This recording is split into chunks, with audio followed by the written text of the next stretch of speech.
अभी किया वो समाधि दो प्रकार की होती है।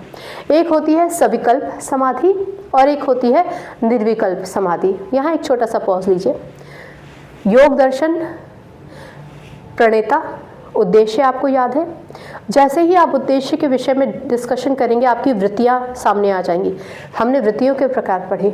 जैसे ही आप बात करेंगे कि वृत्तियों को कंट्रोल कैसे करना है तो हम अष्टांग योग की बात करेंगे। जैसे ही आप अष्टांग योग की बात करेंगे तो 8वां अंग जो समाधि है उसकी जब आप बात करेंगे तब आप उसके प्रकार के बारे में बात करेंगे। क्लियर? तो आपको कोई कन्फ्यूजन नहीं होगा। तो सविकल्प समाधि का मतलब ये होता है कि ध्यान और विचार, ध्यान तो बढ़िया है, आप एक अच्छे लेवल पर आ गए हैं समाधि में, लेकिन ध्यान और विचार में अभी थोड़ा सा अंतर है, मतलब पूरी तरीके से एक नहीं हुए हैं। एग्जाम्पल, मैं पढ़ रहा हूँ तो आपको पता है कि मैं पढ़ रहा हूँ, मम्मी मैं पढ़ रहा हूँ, मैं कुछ कर रहा हूँ, आपको अभी सुनाई दे रहा है बाहर का, आपको सब कुछ पता चल रहा है, कोई आया था, मम्मी कोई आया था, मैं पढ़ रहा था, तो आप पढ़ तो रहे थे बहुत तल्लीनता से, लेकिन उसके बावजूद भी आपको कुछ चीज़ें पता थी। यानी अब अभी तक जो आपके विचार थे और जो आप सोच रहे थे, जो आप कर रहे थे, उसमें भिन्नता है। यानी पूरी तरीके से आप जुड़े नहीं हैं, गहन तरीके से नहीं आए हैं। ये कौन सा प्रकार है साधना का? सविकल्प। एक होता है निर्विकल्प समाधि, यानी आप पूरी तरीके से खो जाते हैं।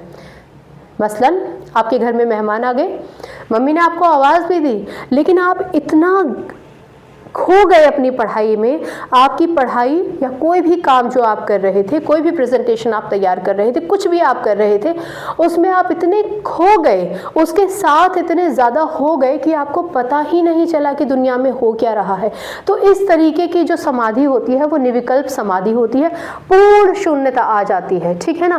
पूर्ण शून्यता मतलब पूरा प्रकृति और पुरुष दोनों एक हो जाते हैं। अब आत्मा क्या है और आप क्या है, आपके गुण क्या है, आप कैसे संचालित हो रहे हैं, वो सब आपको नहीं पता, पूरी तरीके से एक हो गए। पूर्ण शून्यता आ जाती है, कोई भेदभाव या विचार नहीं होता, केवल आत्मा का अनुभव होता है। मन पूरी तरीके से शांत हो जाता है और पूरी तरीके से आप एकदम समर्पित हो जाते हैं। ठीक, तो ये कहलाया जाता है निर्विकल्प समाधि। क्लियर हो गई बात? अगर निर्विकल्प समाधि आ जाती है और एक ऐसी अवस्था आ जाती है जहां पर आपको बाहर की कोई भी चीज़ इफेक्ट नहीं डालती है, तो